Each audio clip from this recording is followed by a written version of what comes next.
Our next speaker is Dr. Somnath Bhattacharya, who is a professor of mechanical engineering from Jadavpur University and is very well known in Bengal and outside as an inspiring speaker on Swami Vivekananda, on Sri Ramakrishna and Sri Ma. He will present a paper on Swami Vivekananda on the harmony of science and spirituality.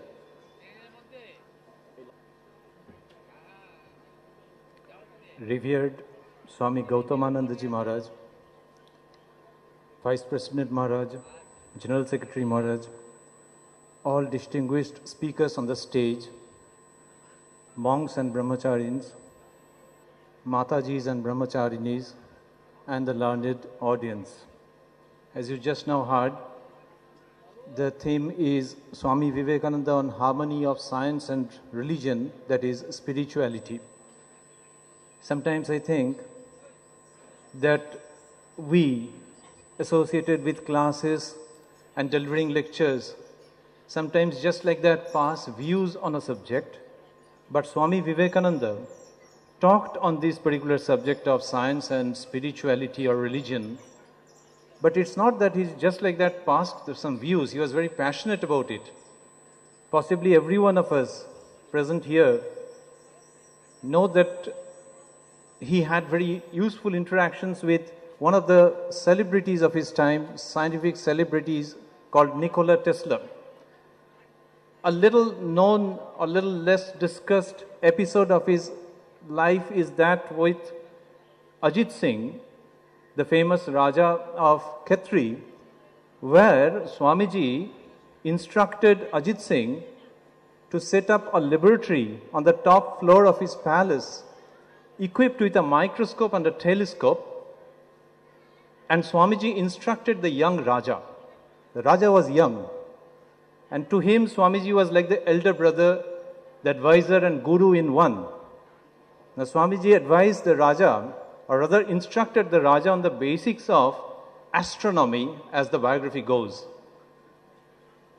So I feel this passion of Swami Vivekananda. When he's talking on some subject, he's just not making these two meet in a theoretical way, but he's very passionate, very excited about the whole thing. Because possibly he saw both science and religion as necessarily quests for truth. And that is why he was absolutely convinced and prophetically declared that one day science and religion will meet and shake hands. And I feel Swami Vivekananda is a lighthouse. He is the first person in the world who has opened up this arena of the merger, the meeting of science and religion. When I talk about lighthouse, in this afternoon I am a little scared, because time and again I have been told that right here, 3 lights are there. One green, another yellow, and another red. And they'll glow at the appropriate time. So, I think it's not a question of only harmony between science and religion, but a harmony between that lighthouse and this warning light as well. So, before we proceed further, let us hear what Swamiji says about science. He has defined it categorically in one place. In his Bengali article, Hindu Dharma or Sri Ramakrishna, the English rendering goes like this: truth is of 2 kinds. First, science, which involves the 5 ordinary senses and related reasoning, and second, the Veda, which has got to do with the subtle and supersensuous power of yoga. Now I feel that it was Swamiji's, as I was saying, it was his lifetime achievement to have paved a way for harmonizing these two, science and religion. Now, religion or spirituality. It seems that Swamiji didn't quite often use the word spirituality in the West, perhaps due to the simple reason that during his time, spirituality had to do with the thing like, the spirits and all that. So, sometimes he avoided the term and used religion, which necessarily meant spirituality. When we are looking at the complete works, there is no doubt about it. But then, this harmony, this merger between science and spirituality or science and religion, how is that going to take place? We, as students of science, are sometimes surprised by the way Swamiji is mooting the whole thing. In one place, in New York in 1896, he is talking about a strange case of melting, and I quote, "Take one of the most material sciences, as chemistry or physics, astronomy or biology, study it, push the study forward and forward, and the gross forms will begin to melt and become finer and finer until they come to a point where you are bound to make a tremendous leap from these material things into the immaterial. The gross melts into the fine, physics into metaphysics in every department of knowledge." Unquote. We are thrilled when we hear Swamiji saying physics melting into metaphysics. In this 2014, perhaps any +2 student of science knows that yes, if we take up the exploration of any of these physical sciences, go deep and deep, then in no time we will find ourselves leading to areas of quote-unquote philosophy. And curiously, this point of melting is used by Sri Ramakrishna in a very close context. When he talks about Satchidananda, he says that Satchidananda is an infinite ocean without any trace of shore. Within that ocean, here and there the water freezes as ice due to the cooling touch of bhakti. That is, God appears before the bhakta assuming different forms. And then, with the rise of knowledge or Jnana Surya, the ice melts, and God with form melts into the same infinite and formless. In the original words of Sri Sri Prabhu, "Bhakti hime Satchidananda samudre sthane sthane jal borof hoye jay, abar gyan surya utle she borof gole jay." Now this melting of the ice, melting of the form into the formless, we do believe Swamiji is hinting that when he is saying physics melts into metaphysics. And coming back again to Satchidananda of Sri Ramakrishna, as has been pointed out by Atma Priyanandaji, that Upanishads, Swamiji is talking about, and the concept of Advaita, and he has pointed out the monistic and the spiritual monism. Now this Advaitic concept, Swamiji says that this is the voice of spirituality, which is in absolute unity, unition with science.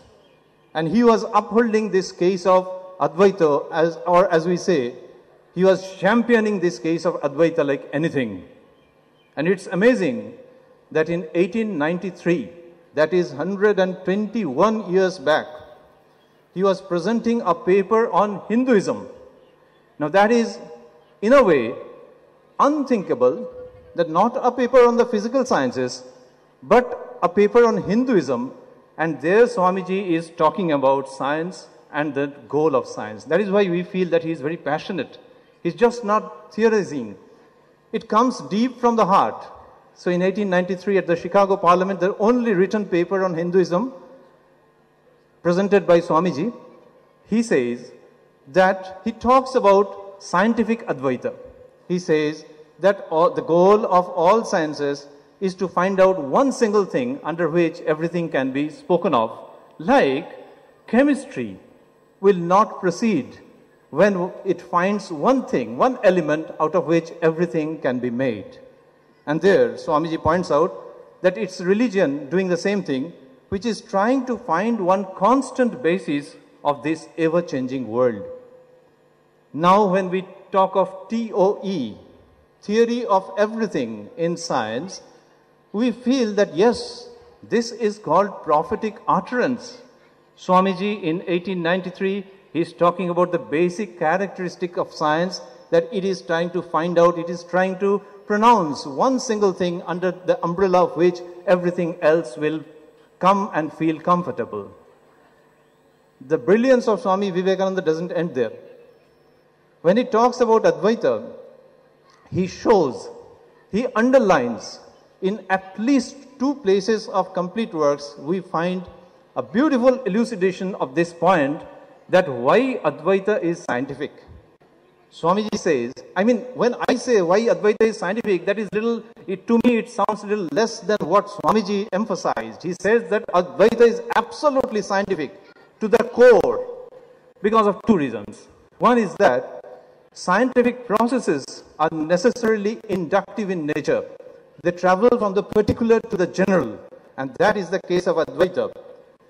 He says that to understand the personal, one has to refer it to the impersonal. The particular must be referred to the general, and that impersonal is the truth, the self of man. This journey of Advaitic philosophy, spirituality, way of life is to traverse from the particular to the general. Swamiji says that this is one of the cornerstones, one of the main characteristics of science, from particular to general. And what is number 2? Number 2 is that the explanation of anything should come from within. And that is again the Advaitic position, which talks about the immanent Brahman. And in Upanishads, it has been said, Tattvamasi Sheto Keto. Swamiji quotes this, and he says that the whole thing is explained from within. Nothing exterior is brought in. And he, being a true Advaitin, I feel sometimes that a purely Advaitin soul, a general person or a monk, but internally he revels at seeing unity and nothing else, Advaita, non-dual. And that spirit actually is forcing him to think of a merger between these 2 main pursuits of mankind, namely science and religion. In a way, I feel that he cannot tolerate a difference. He was unable to tolerate a difference between these 2 main pursuits. And that is why he was so excited about it. That is why he talked about Raja Yoga as practical spirituality. And he demonstrated so many things that, see, from the physical postures and the ways of breathing and this and that, you will reach that ultimate truth which we are speaking about from the East. So he was very passionate about that also, that Raja Yoga is very much a verifiable science. I sometimes, when I read these things, Swamiji is taking the lessons, he's talking about breathing, he's saying, when I see this, these are so fascinating. He's saying that, see, we normally breathe through one of our nostrils at a time. Few days back, I saw that it is only in 1993 that this nasal cycle has come into the biological arena and papers have been made. But Swamiji, in the footsteps of the rishis, is talking about this breathing procedure that we breathe through one of the nostrils at a time, and then that changes. And when you breathe through both the nostrils, breathe in and breathe out through both the nostrils, then you have to understand that it is a case of very poised and tranquil state of mind, a state of meditation. Swamiji is taking classes on all these things, and this issue of meditation or intuition, Swamiji's ideas, scientific ideas, many of his scientific ideas have come true. I think that is because of this intuitive spirit, this meditative spirit. In this lecture on this paper, I'll just take note of some few areas like mass energy equivalence, consciousness, the much talked about thing, psychology, evolution, and, as has been pointed out by the learned speakers, the issue of microcosm and macrocosm. Swamiji talked on these things, and in the later years, these have come true almost dramatically. Almost dramatically, these have come true, and both Atma Priyanandaji and Kumari Bhide talked about the oneness, this microcosm, macrocosm unity. Swamiji was so very confident about these things. You will recall that it was in Kakri Ghat, when he was meditating under a peepal tree, that he told his brother monk that, see, one of the greatest moments of my life has just now passed by. And he was so very convinced, because that came from the root of feeling, that much later in 1896, in a letter to E.T. Sturdy, he said, or he wrote, that I intend to write a book on cosmology and Vedanta. The similarity between Western cosmology and Eastern Vedanta, I want to show that, and I want to write a book. So, when we think that whatever Swamiji says, many of these things have come true. We never think of it as that something magical power he had and things have come true. No. We really concentrate on that harmonizing spirit. These are just some examples. But the harmonizing spirit that science and religion, they are trying to talk about the same thing, which Swamiji talked about and he demonstrated and he analytically put forward before humanity. So pardon me, at this point, if I borrow words from both Swamiji and Nivedita and say that after the advent of Swamiji, after he is analyzing the case of science and religion, henceforth, no distinction between science and religion, between physics and metaphysics. That is what we feel. And today, so many people are working on it. And this Ramakrishna order has seen luminaries like Ranganathanandaji walking in the footsteps of Swami Vivekananda and exploring the subject. And this, as students of science, we are fascinated by this. And if we go back to Swamiji, when he talks about science and religion, this has also been quoted, this lecture from this stage some time back, when he was lecturing on reason and religion. There Swamiji says that are the same methods of reason or science to fall on religion? Is religion to justify itself by the light of science? And he moots this question, and he only answers that yes, I feel that it should happen, and the earlier that this happens, the better. And after the light of science falls on religion, what a beautiful conclusion he is drawing. He is saying that not only that religion will be found to be as scientific as any of your material sciences, but it will show more strength because it has some internal mandate which the sciences do not have. When I read this lecture, I didn't understand, but gradually it occurred to me that what is the meaning of this internal mandate? When we hear that 2 parts of hydrogen and 1 part of oxygen go to make 2 parts of water, we generally tend to believe it, that some respected person has said that.